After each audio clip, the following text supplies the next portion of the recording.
우리에게 주시는 하나님 말씀은 사무엘하 24장입니다. 사무엘하 24장 10절에서 25절까지 말씀입니다.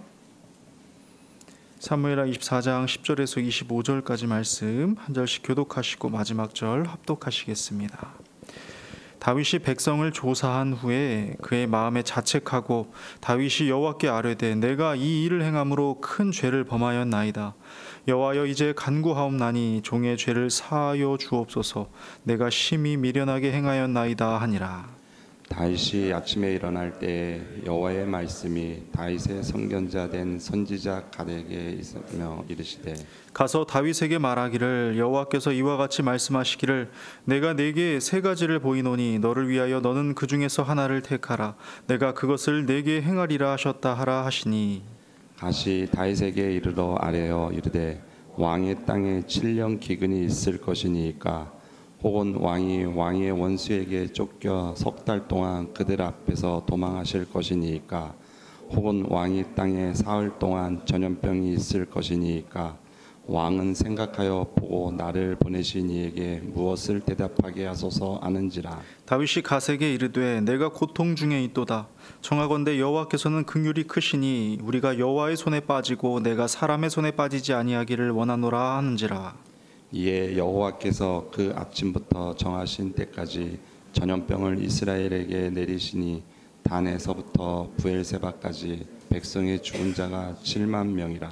천사가 예루살렘을 향하여 그의 손을 들어 멸하려 하더니 여호와께서 이 재앙 내리심을 뉘우치사 백성을 멸하는 천사에게 이르시되 족하다. 이제는 네 손을 거두라 하시니 여호와의 사자가 여부스 사람 아라우나의 타작 마당 곁에 있는지라. 다윗이 백성을 치는 천사를 보고 곧 여호와께 아뢰어 이르되 나는 범죄하였고 악을 행하였거니와 이 양 무리는 무엇을 행하였나이까. 정하건대 주의 손으로 나와 내 아버지의 집을 치소서 하니라. 이날에 갓이 다윗에게 이르러 그에게 아뢰되 올라가서 여부스 사람 아라우나의 타작 마당에서 여호와를 위하여 제단을 쌓으소서 하매 다윗이 여호와께서 명령하신 바 갓의 말대로 올라가니라.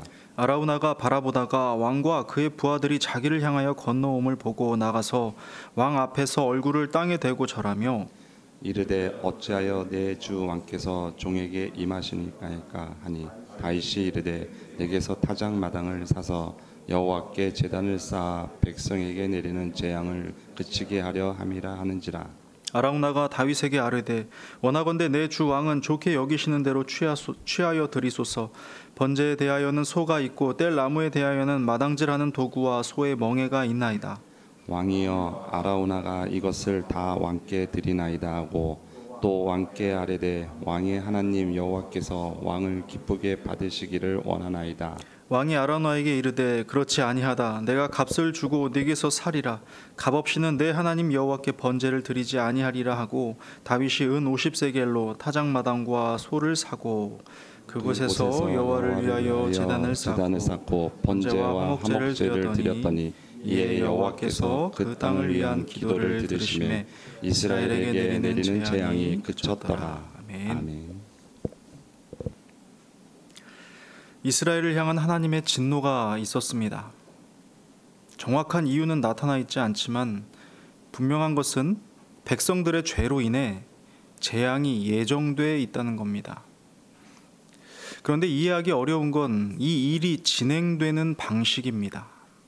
1절인데요. 여호와께서 다시 이스라엘을 향하여 진노하사 그들을 치시려고 다윗을 격동시키사 가서 이스라엘과 유다의 인구를 조사하라 하신지라. 하나님의 진노가 있었고 재앙도 이미 준비가 됐는데 그 사이에 다윗이 끼어 있는 겁니다.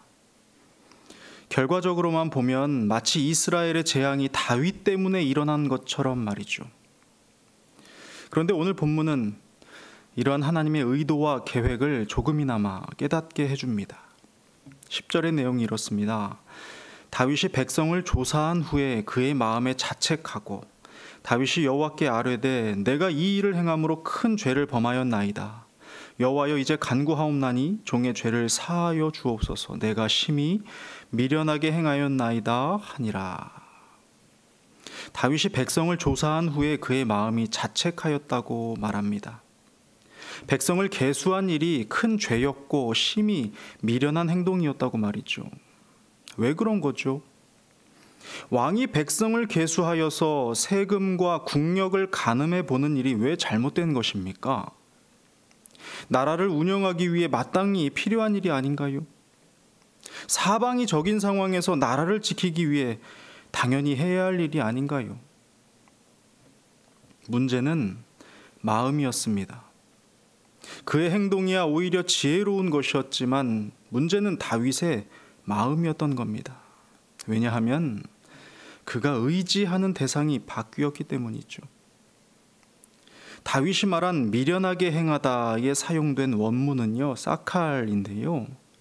이것이 수동형으로 사용될 경우에 신뢰하지 못하다라는 의미가 됩니다. 다윗은 자신이 행한 인구조사가 하나님을 신뢰하지 못함에서 비롯되었음을 이 단어를 통해 밝히고 있는 겁니다. 지금까지 지나온 모든 일이 하나님의 은혜로 인함임을 망각했던 거예요.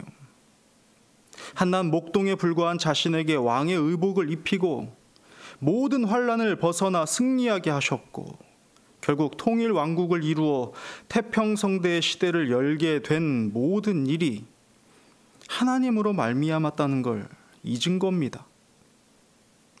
하나님께서 분명하게 약속을 하셨었거든요. 그리고 지금 다윗의 자리는 하나님의 약속이 성취된 것이었거든요. 사무엘하 7장에서 기록하기는 만군의 여호와께서 이와 같이 말씀하시기를 내가 너를 목장 곧 양을 따르는 데에서 데려다가 내 백성 이스라엘의 주권자로 삼고 네가 가는 모든 곳에서 내가 너와 함께 있어 내 모든 원수를 네 앞에서 멸하였은즉 땅에서 위대한 자들의 이름같이 네 이름을 위대하게 만들어 주리라 하셨습니다. 그런데 이 약속이 성취되자마자 이 영광스러움의 원인을 다른 곳에서 찾는 겁니다. 동시에 이 영광스러움을 유지하는 방법도 다른 곳에서 찾고 있는 겁니다. 사람이 그렇죠. 보잘것없고 연약하고 어려울 때는 겸손히 엎드립니다. 오직 주만 의지한다고, 주만 바라본다고, 주의 은혜를 구한다고 합니다. 그런데 그토록 간구했던 은혜를 입고서 상황이 나아지면요, 언제 그랬냐는 듯이 돌아서는 게 사람이에요. 나아지면 더 하나님을 찾을 것 같잖아요. 그런데 오히려 이전의 절반이나 할까. 참 신기해요. 배부르고 등 따시게 되면 꼭 딴 생각을 품게 됩니다. 그러니 어찌 보면 고난이 더 큰 은혜인 이유가 이걸지도 모릅니다. 하나님을 찾으니까요. 우리 주님께로 더 가까이 가게 되니까요. 그런데 다윗이 참 대단한 건 이러한 자신의 마음 상태를 빠르게 깨달았다는 겁니다. 하나님을 신뢰하지 못한 마음을, 하나님의 은혜를 잊은 마음을, 이것이 큰 죄라는 것을 깨달아 고백했다는 거예요. 그리고 오늘 본문을 대하는 우리에게도 말해줍니다. 사람의 눈에 지혜로워 보이는 일일지라도, 누가 봐도 합리적이고 합당하게 보이는 일일지라도 만약 하나님을 신뢰하지 못함에서 비롯된 것이라면 그 행동은 미련하거니와 죄된 것이라고 말입니다. 어찌됐든 다윗은 회개합니다. 그리고 용서로 끝나면 참 좋았을 텐데 용서와는 별개로 세 가지 재앙의 선택이 눈앞에 놓이게 되는 거죠. 아시겠지만 이 재앙은요, 이미 예정된 것이었습니다. 다윗과 상관없이 이스라엘은 이 재앙을 겪게 되어 있습니다. 그런데 하나님께서는 계속 다윗을 돕고 계시는 거예요. 12절입니다. 가서 다윗에게 말하기를 여호와께서 이와 같이 말씀하시기를 내가 네게 세 가지를 보이노니 너를 위하여 너는 그 중에서 하나를 택하라. 내가 그것을 네게 행하리라 하셨다 하라 하시니. 첫 번째는 7년의 기근입니다. 두 번째는 석 달 동안 원수에게 쫓기는 것이었고요. 마지막은 3일 동안의 전염병이었습니다.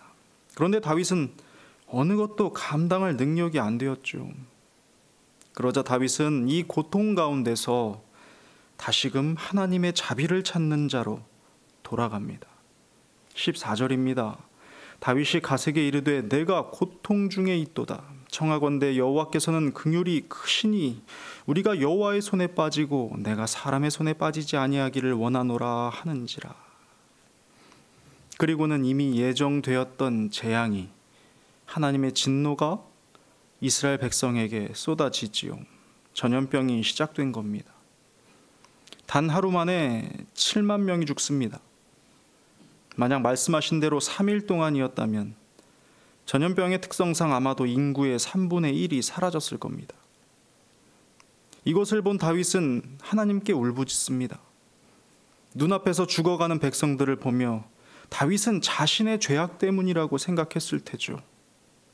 나의 죄악으로 인해 발생한 처참한 일, 나의 죄악으로 인해 생긴 피 흘림, 다윗은 무엇이 떠올랐을까요?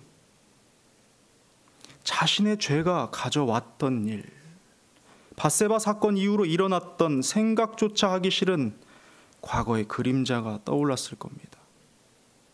17절입니다. 다윗이 백성을 치는 천사를 보고 곧 여호와께 아뢰어 이르되 나는 범죄하였고 악을 행하였거니와 이 약물이는 무엇을 행하였나이까? 청하건대 주의 손으로 나와 내 아버지의 집을 치소서 하니라. 다윗은 죄의 무서움을 다시 한번 깨닫게 됩니다. 죄가 주는 고통을 다시 맛보고 있는 거예요. 얼마나 괴로웠을지 상상이 가지 않습니다. 그러나 다윗은 지금 통일 왕국을 이루고 태평성대로 가게 되는 길목에서 겸손과 순수성, 하나님과의 연합을 회복하고 있습니다. 이 일은 아라우나의 타작마당에서 예배를 드리는 모습으로 확인할 수가 있지요. 보이십니까? 계속해서 다윗을 빚어가시는 하나님의 손길이 보이시나요? 이스라엘의 죄로 인한 재앙은 이미 정해진 것이었습니다. 다윗이 아니었어도 이 일은 일어나는 거예요. 그런데 여기에 다윗이 끼워집니다. 그래서 자신의 마음 상태를 돌아보게 되었고 하나님의 은혜를 망각한 모습을 돌이키게 되지요. 나아가 죄가 주는 고통을 다시금 상기하며 죄의 비참한 결과를 뼈에 새깁니다. 결국 예배자의 모습으로 서서 겸손과 순수성, 하나님과의 친밀한 교제를 회복하게 됩니다. 진정한 통일 왕국의 통치자로서 견고히 서게 되는 겁니다. 하나님의 방식은 언제나 그렇습니다. 하나의 사건이 하나의 결과로만 끝나지 않습니다. 누군가의 죄악을 통해 누군가를 견고히 세우기도 하시고 그렇게 견고하게 된 사람을 통해 또 다른 누군가의 죄악을 돌이키게도 하시는 거예요. 인간의 눈으로는 절대 볼 수도 없고 이해할 수도 없는 일을 하나님께서는 지금도 이루어 가고 계시다는 겁니다. 결국은 선한 길입니다. 내가 바라는 과정이 아닐지라도, 너무 아픈 길이고 다시 생각하고 싶지 않은 일일지라도 결국은 선한 길입니다. 지경을 넓히고 그릇을 깨끗게 하며 부르신 뜻을 이루어 가시는 선한 하나님이십니다. 이 존귀하고 아름다운 분을 신뢰함으로 오늘도 승리하는 여러분 되시길 주님의 이름으로 축복합니다. 기도하겠습니다. 하나님 아버지, 오늘도 다윗의 삶을 통하여 우리에게 말씀해 주시니 감사합니다. 지금까지 지내온 것도 또 앞으로 일어날 일도 모두가 다 하나님의 은혜로 말미암는다는 것을 잊지 않게 해 주옵소서. 또한 죄는 가볍지 않다는 것을, 죄의 비참함과 고통스러운 결과도 우리로 보게 하셨사오니 죄를 미워하는 하나님 아버지의 마음을 우리에게도 허락해 주셔서 너무나 가벼이 죄를 선택하는 어리석음이 우리에게 없도록 인도하여 주옵소서. 또한 나아가 나를 빚으시는 하나님을 신뢰합니다. 과정이 어떠하든지 그 일이 어떠하든지 나를 선하게 빚으시고 이끌어 가시는 하나님 아버지의 선하심을 고백합니다. 오늘도 겸손히 주의 뜻을 청종하오니 그 길로 함께 동행하여 주옵소서. 감사드리며 예수님의 이름으로 기도드립니다. 아멘.